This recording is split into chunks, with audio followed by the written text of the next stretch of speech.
All right, folks, we're going to do example 2. We're going to do parts A and B here together. And again, we're talking about estimating a proportion, estimating a percentage, right? Proportion, percentage, interchangeable ideas, all right? 2 types of questions, confidence intervals, sample sizes. We did a confidence interval in example 1. Now let's take a look at example number 2 here. And so a researcher wants to estimate the percentage of females who take vitamins, all right? So we're estimating a proportion, percentage, all right? And they want to be 99% confident and so forth, all right? Now, here's where the question changes from part 1, because it says how large of a sample do they need to take, all right? Part A, how large does the sample need to be? So here's the deal with that. You have a slide that says sample size. And the first question we ask is, do we have an estimate for the proportion? And another way of saying that to me would be, did they give you a value for p hat? Did they give you a percentage? I would just tell you, so far in the narrative, as we read this, I would simply say, did they give us a previously established percentage of females who take vitamins? Have they already in the question taken a survey and determined an estimate from a sample for the percentage of females that take vitamins, p hat? And I would be of the opinion that in part A, thus far in the question, they have not given us a value for p hat. All right?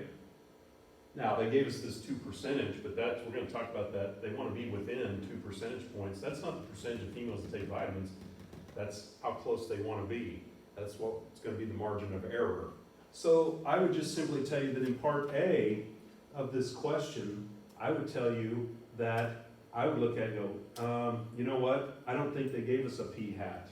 So if that's the case, then the sample size known as n is going to be determined by this particular formula, which we will momentarily plug numbers into. All right? So that's the appropriate formula for part A. Now you might say, well, how would the question be worded if there was an estimate for the proportion?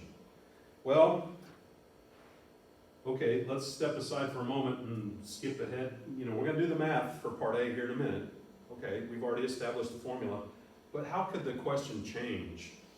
When we go to part B, it'll say, suppose that in a recent study of 180 females, let me do it this way. In part A, they did not give us a p hat. In part B, they said, somebody else took a recent survey of 180 and 45 of those females took vitamins. I hope you'd go, you know what? 45 out of 80 or 45 out of 180 in part B, they did give us a p hat in part B. We're building from somebody else's previous study when we move to part B. We do have a p hat when we do part B. That's the difference. And so the point will be that when we go to part B, this will be the formula we'll use because they did give us an estimate for the percentage of women who take vitamins, and that will be the formula when we get to that question. Notice, if they give you a value for p hat, you're going to use the formula that has p hat in it. And if they don't, you'll use the formula that does not have p hat in it. All right? So that's the best way I can think to describe this. So let's remove part B. We'll get to it later. We're looking at part A. In part A, we don't have any information about what percentage of women take vitamins. We don't have a p hat. There's our formula. Time to plug numbers in. All right, so n equals,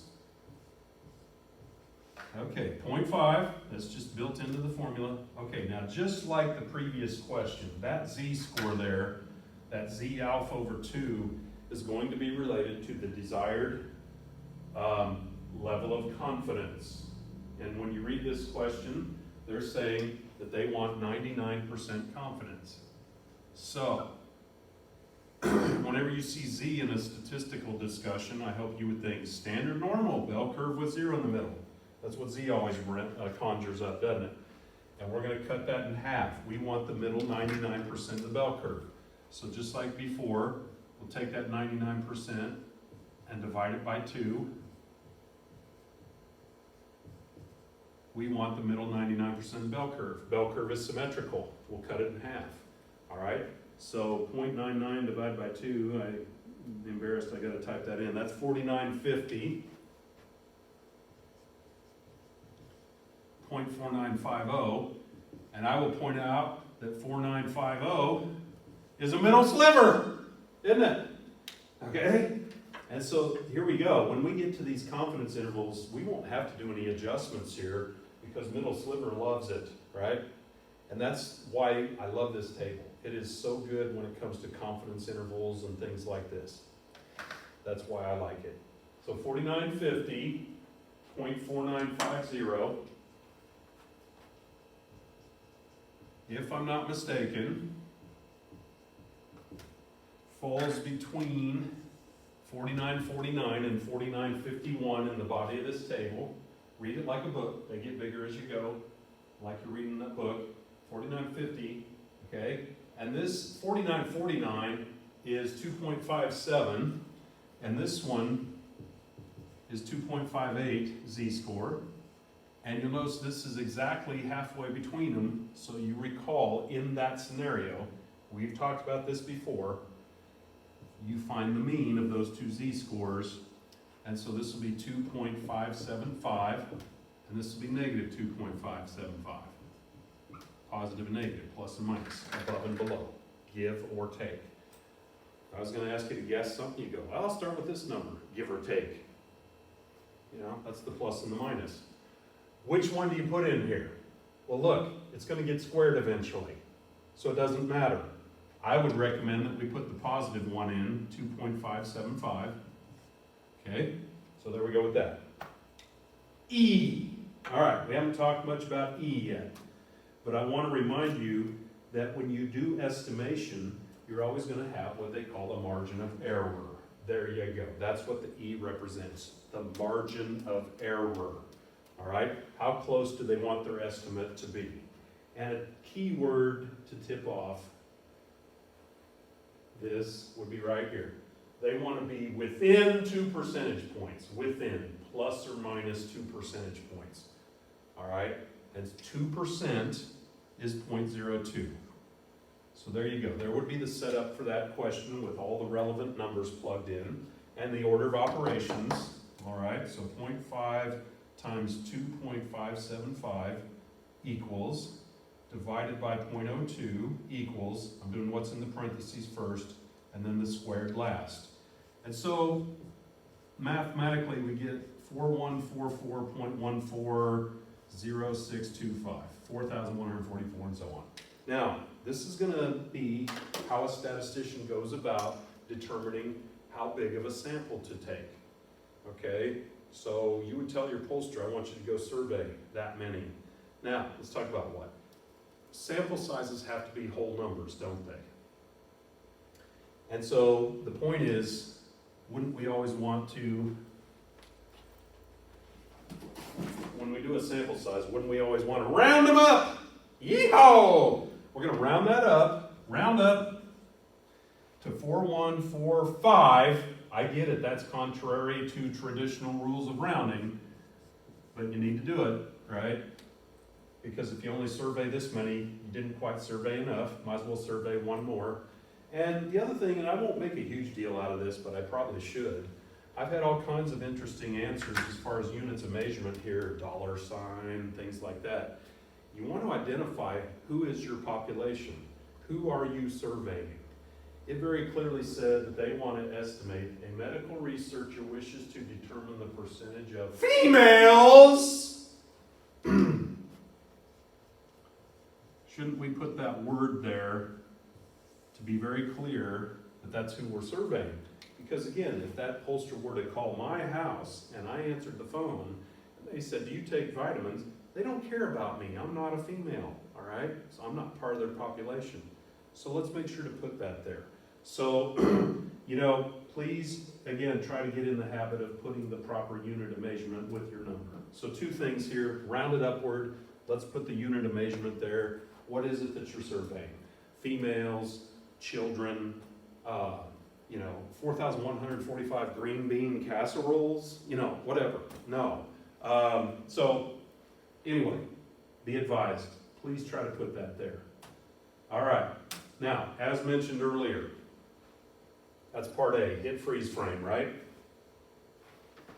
Let's go ahead and do part B while this is up here. We've got the majority of it in place. We've already talked about the difference between the two questions here. The difference is that when we transition to part B, somebody says, oh, by the way, I've already done a survey of 180 females, 45 of them took vitamins, which is 25%. Now how big would your sample need to be? So we're building off of somebody else's previously established survey.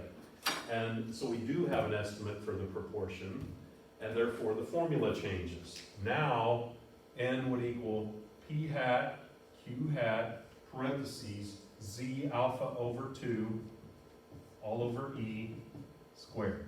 Boom, different formula. And that changes things definitely. All right, so here we go. I think we've got what we need to do this question. So we will go N equals, let's see, P hat, 0.25. Oh yeah, Q hat. See, we're doing part B now, right? Wouldn't that be 1 minus the 25%, 75? Just remember, P's and Q's are always complements of each other. All right. Z would be the desired level of confidence. I don't think if you look back at the question that they've changed to that. The 99% that was mentioned is, I am assuming, applicable to both parts. So the determination of Z would be the same. 99 cut in half, blah, blah, blah, blah, blah, blah, blah, blah, blah, blah, blah, 2.575, all right?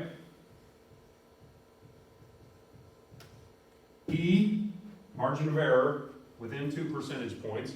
Again, the assumption can be made that that information up there applies to both parts A and B, and then squared, right? Order of operations. Please excuse my dear Aunt Sally. Parentheses, exponents, multiply. 2.575 divided by 0.02 equals. Then we square that, equals. Then we multiply it by the 0.25 and the 0.75 out front. And this time the sample size is 3,108.105. 6, well, whatever. The decimals aren't going to matter, I hope. Remember, when you're finding a sample size, you're telling the person who's going to do your survey for you, or it might be you yourself, how big, how many people do you need to survey? Okay, so here we go again. Round them up! Yeehaw! So we round it up. That would be 3,109. And just again, our sample is females. So they need to survey, they need to sample that many females and ask them if they take vitamins. Okay? So, here you go again. Why are those different numbers? Well, logically, I hope it would make sense to you. In part A, where we had nothing to build on, we had to survey this many females. But in part B, we're building off of somebody else's previously established survey, and we don't have to survey as many people then. That's the idea behind it, I suppose.